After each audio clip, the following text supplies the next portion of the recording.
la peur. Nous la connaissons tous, cette sensation dans le ventre, comme des papillons qui veulent s'échapper. Votre cœur s'emballe, vos mains transpirent. La peur est une émotion humaine naturelle, une réponse primaire à un danger perçu.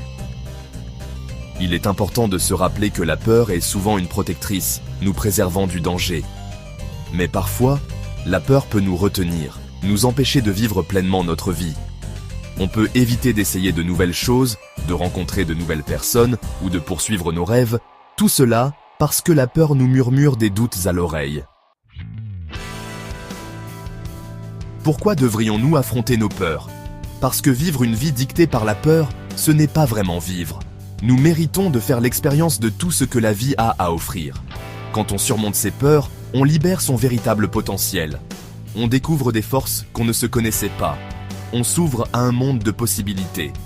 Imaginez poursuivre cette passion que vous avez toujours eue, voyager vers cette destination de rêve. Ou enfin, dire ce que vous pensez vraiment. Voilà les récompenses qu'on obtient en affrontant ses peurs. Alors, comment fait-on? Comment apprivoiser cette bête qu'on appelle la peur? La première étape est de la reconnaître. N'essayez pas de la repousser. Au contraire, asseyez-vous avec votre peur. Écoutez ce qu'elle essaie de vous dire. Ensuite, décomposez votre peur en étapes plus petites et plus faciles à gérer. Si vous avez peur de parler en public, commencez par vous entraîner devant un miroir, puis devant un ami, puis devant un petit groupe. Chaque petite victoire renforce votre confiance. N'oubliez pas que vous n'êtes pas obligé de faire cela seul. Parlez à quelqu'un de confiance, cherchez de l'aide auprès d'un professionnel ou trouvez des groupes de soutien. Partager ses peurs peut les rendre moins accablantes. Section 4. Vous n'êtes pas seul. Trouvez du courage dans les expériences partagées. Pensez à une fois où vous avez affronté une peur. Peut-être que vous étiez terrifié par les hauteurs, mais vous avez quand même escaladé cette montagne. Ou vous aviez peur de prendre la parole, mais vous avez trouvé votre voie.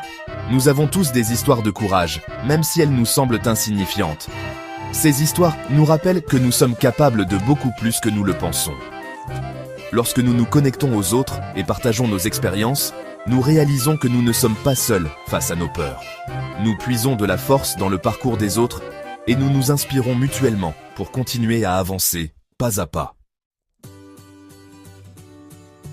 Section 5. Accueillir l'inconnu. Une vie moins craintive. Surmonter la peur ne signifie pas devenir intrépide. Il s'agit de reconnaître nos peurs, de comprendre leurs racines et de choisir d'avancer malgré elles.